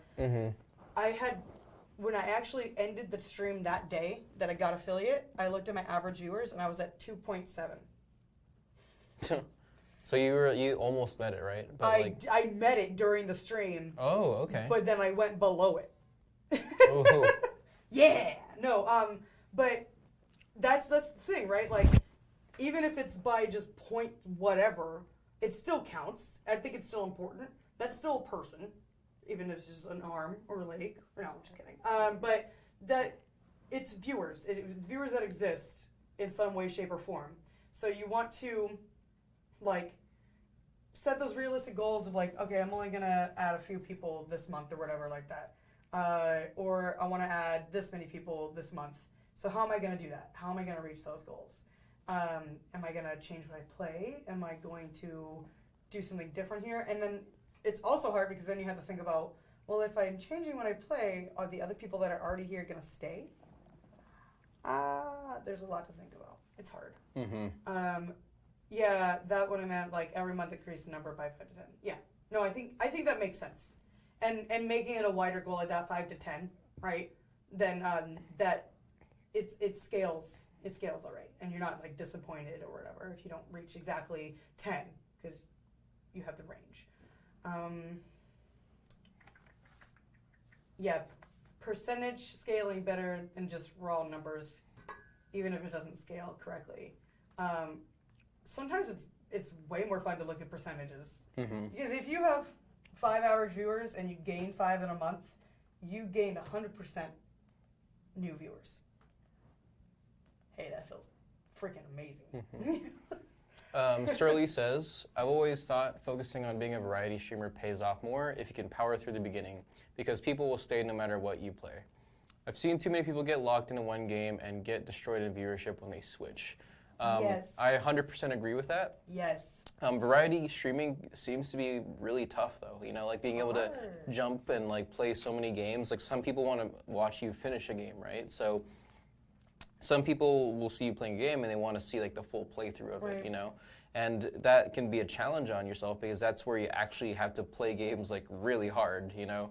Like go like a full 20 hours in like 3 days, then move on to the next game for another 20 hours, you know? That's not easy. That's not easy at all. But yeah, there is a huge payoff, you know, once you are, you know, an established variety streamer because, like, you know, if you start working with brands and you start working with companies, especially game companies, that you'll have a very huge resume. Yes. You're like, I've played over 100 games on my stream. That's crazy. That's so good. That's awesome. And yeah, like, variety is probably the hardest, most rewarding in the long run. And I think Surley had a very good point. It's harder in the beginning. When you're first starting and you're switching games a lot, like, it's hard to get a base audience that is going to stick around. They're going to want to stick around for you. So you have to figure out, if I'm having trouble talking on stream, how can I fix that? I need to keep audience participation and attention up. Like, what am I going to do that? So you have to figure that out because then once you have that base audience in, then they're just going to bring more people in because they love you, and more people are going to really enjoy your content and you, no matter what you're playing.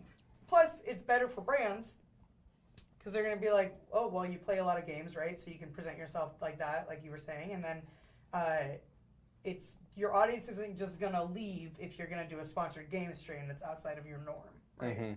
They're most likely gonna stay around because they're there for you. So yeah, variety is definitely the best way to go. It's just really hard, and it's a grind, but it's what you want to do. It's a good way to go. Missing Novice says, I've had issues with story-based games before because I feel like a lot of people either don't want to drop into a game or progress or avoid it to avoid spoilers. Yes, Yep. I can definitely see how that's a challenge. Yep.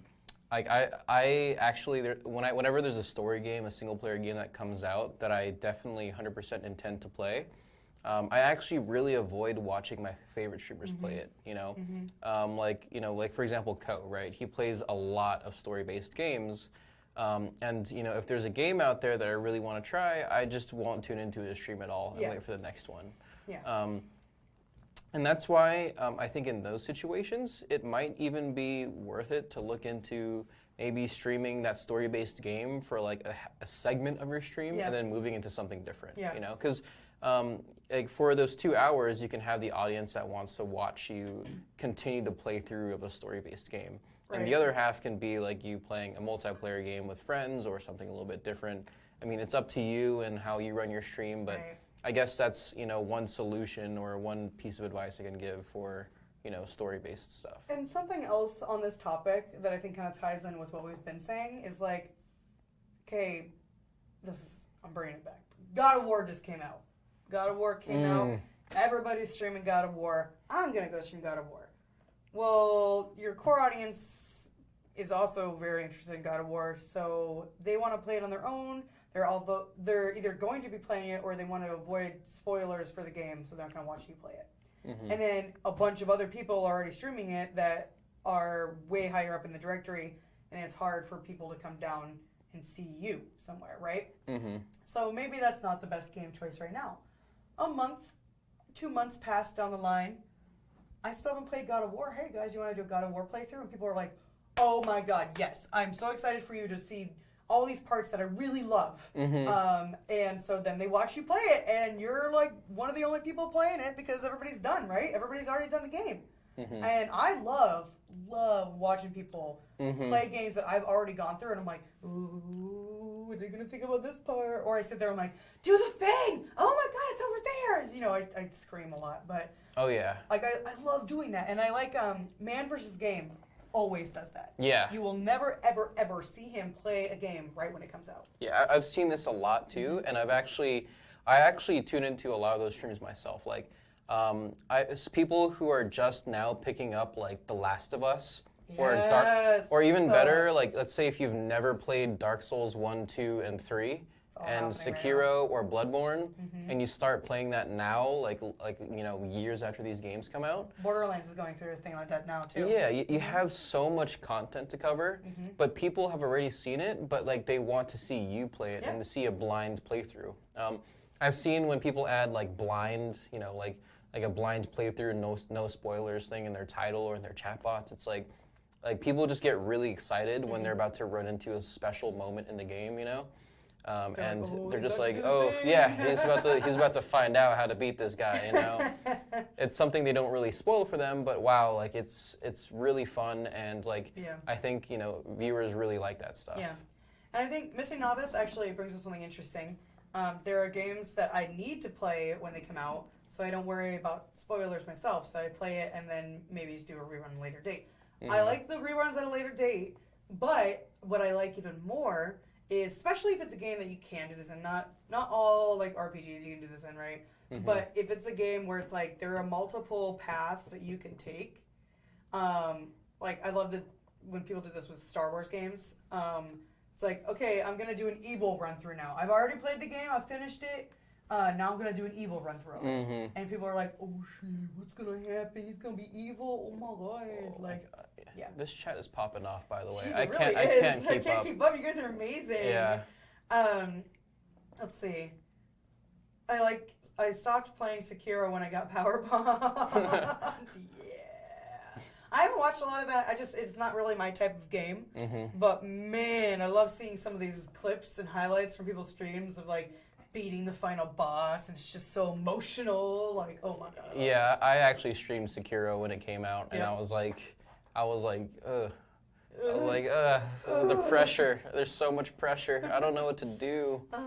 Like, I played all the Dark Souls games. I played Bloodborne, but this is super hard. This game is tough. Yeah. DevStep, I think, asked a really good question. I was streaming consistently for a while, a few years ago, before I started having children. Now I'm getting back into streaming, and I'm an affiliate. I'm nervous going forward because of how unhealthy and how stressed I see professional streamers are. What do you recommend for growing in a steady yet healthy way?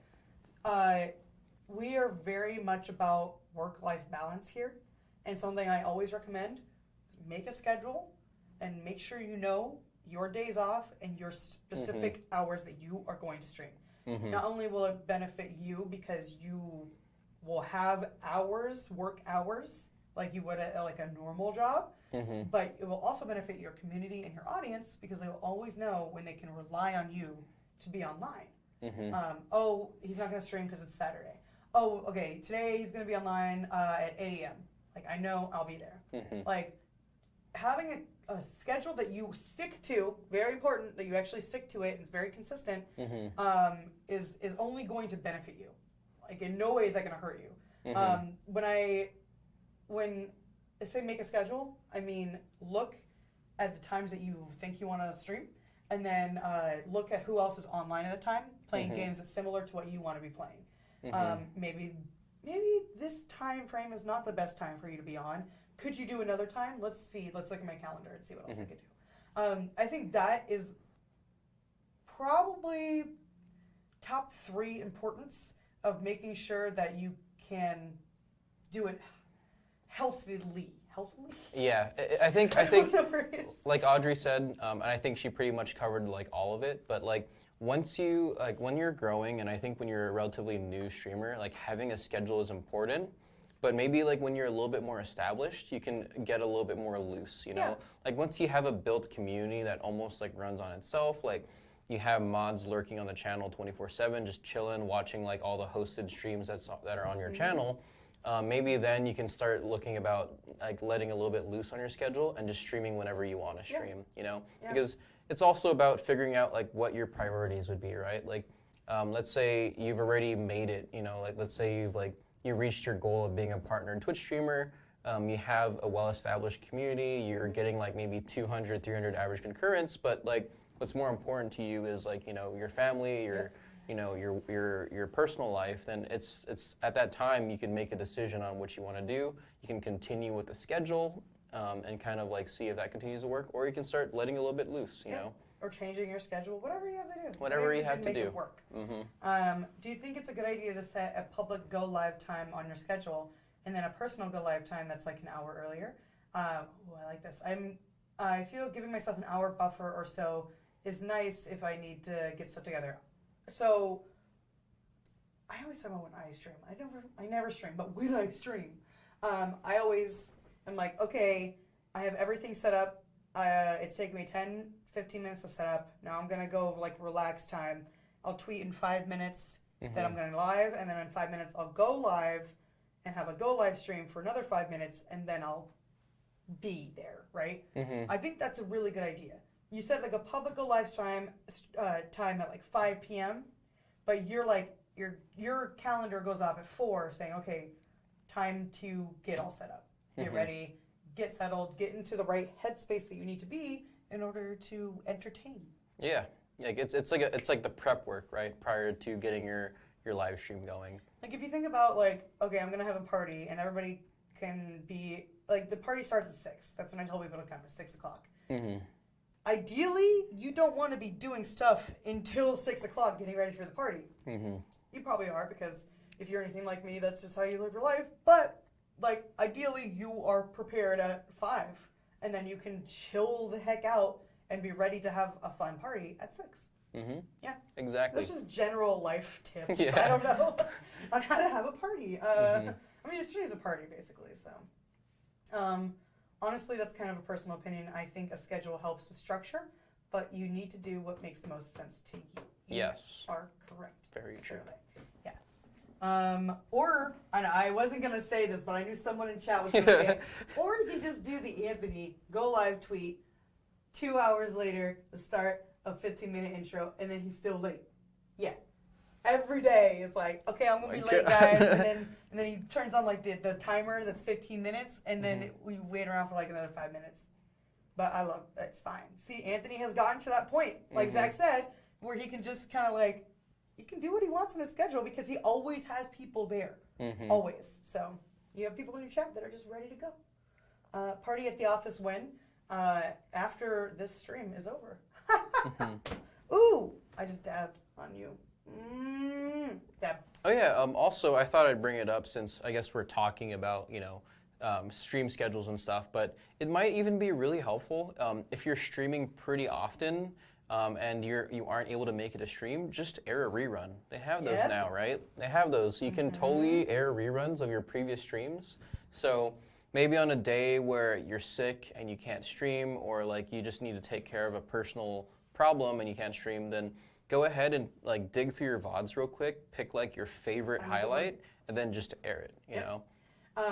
Someone who just recently started utilizing these a lot because he started taking days off is Carnage. Yep. Co streamed for what, 2,000 days in a row? Yeah. In a row, and I saw a rerun playing on his stream like last week, and I was like, "Oh yay, he's taking a day off!" Oh my gosh, she's been taking more days off. It's actually been happy. making me super happy because like when I've been watching Co recently, it's like, oh my god, like he's not like live right now. Like he's doing a rerun. That means he's actually doing cool stuff. Things in his life. Like he's gonna go to like a car dealership and get a new car and like gonna spend some time with his family. He's a father of 2 now. See, dude, and that was during his kid's birth and stuff. So when his first child was born, he streamed for about 40 minutes that day after he was born. And then he came home and was like, guys, what happened? And he did like a little short 40-minute IRL stream and then went back to the hospital. But just recently with his second child, he actually did like a full stream that day. I was like, Carnage, go. Take a break. Take a break. Like Hamilton, or in the play Hamilton, like they would say. And that's like, I think like the way his schedule's set up was like, he does a morning stream and then an afternoon stream. So like, it's not like it doesn't go like over like 8 hours for the morning stream all the time, but like 4. But still, like that's still a lot to do. Like setting up a completely different stream for the morning folks and setting up a completely different stream for the afternoon folks. It's like it's still a lot of work. They're like different communities, different audiences. Yeah. TOS, what do we do? Oh no. Did I yawn? Is yawning breaking TOS? Oh no, he's like Sir Lee's gonna stream the baby coming out. Oh yeah, don't do that. That's TOS. Is it though? Is it? Yes, it's TOS. Is it though? Just make sure to check the material files. Good. Yeah. No under 13 allowed. Yeah, this is good. Stream your own reactions. I like these actually. People have been doing these streams lately where they're watching Game of Thrones. And you can't, show Game of Thrones in your stream. Like, that's not going to happen. But they're doing reaction streams while they're watching it.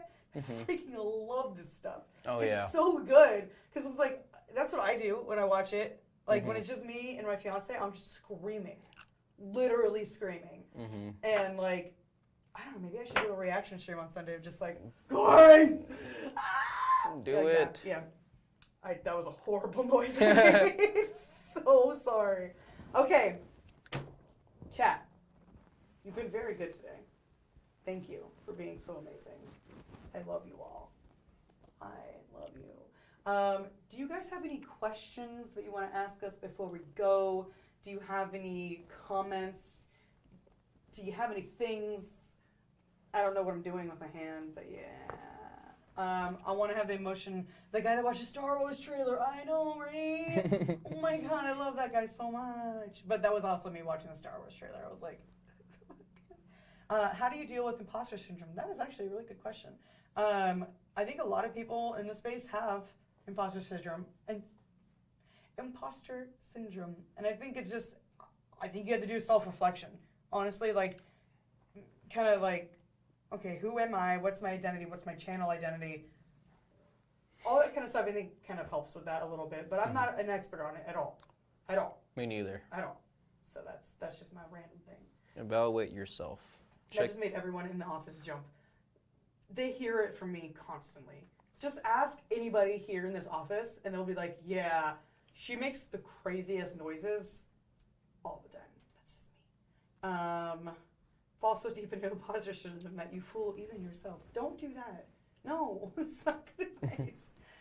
Fake it till you make it. No. Yes. Oh my God. Fake it till you make it. Guys. Yes, do that. I can't help you if you can't. What is this? Oh, I thought it was a spider. I almost screamed. I was like,